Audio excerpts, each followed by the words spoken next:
шаги, например, помилование в марте? Спасибо. Таджикистан, затем Российская Федерация. Модератор, уважаемые участники совещания, на сегодняшний день в Таджикистане созданы все условия для осуществления профессиональной деятельности журналиста и благоприятные условия по развитию свободы слова и СМИ. На уровне правительства страны приняты нормативно-правовые акты, созданы благоприятные механизмы информационно-правового регулирования. Все принимаемые меры осуществляются в сотрудничестве и на основе рекомендаций международных организаций. В Таджикистане отсутствуют препятствия или ограничения деятельности СМИ.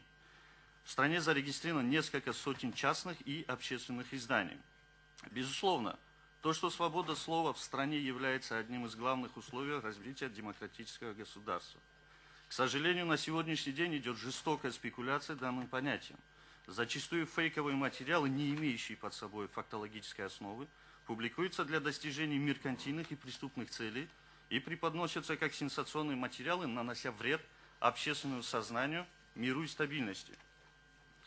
Следующий момент, который требует своего рассмотрения, это единичные случаи самоликвидации периодических изданий в Таджикистане. В 2018 году в Таджикистане были самоликвидированы две газеты «Озодагон» и «Пайк». В данном случае развитие электронных СМИ в стране привело к потере читателей данных изданий и образованию долгов перед типографиями соответственно, вследствие чего газеты закрылись. Однако ряд заинтересованных лиц представляет данный факт как нажим на свободу слова и ограничение деятельности печатных СМИ в стране, что, как было сказано, не соответствует действительности. Также стоит отметить деятельность некоторых международных информационных агентств, которые, указывая на свою так называемую независимую оценку происходящих в той или иной стране событий, открыто поддерживают и оправдывают деструктивные действия экстремистских и террористических групп. В случае Таджикистана это предоставление информационной площадкой, признанных Верховным судом Республики Таджикистан террористическими и экстремистскими организациями партии Исламского возрождения и группы 24. Данное агентство, не соблюдая внутреннее законодательство страны, пытается навязать свои принципы деятельности, которые основаны на двойных стандартах, не соответствуют как внутреннему, так и международному законодательству в области СМИ. В этой связи стоит отметить, что в Таджикистане совместно с представителями независимых СМИ и гражданского общества был принят закон Республики Таджикистан о периодической печати и других средствах массовой информации, который определяет все тонкости журналистской деятельности, а также их права и обязанности.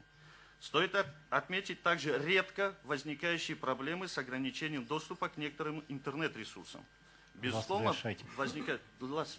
возникают ситуации, при которых случается временное отключение того или иного интернет-ресурса, но следует отметить, что это происходит очень редко, и причиной тому прежде всего являются технические неисправности.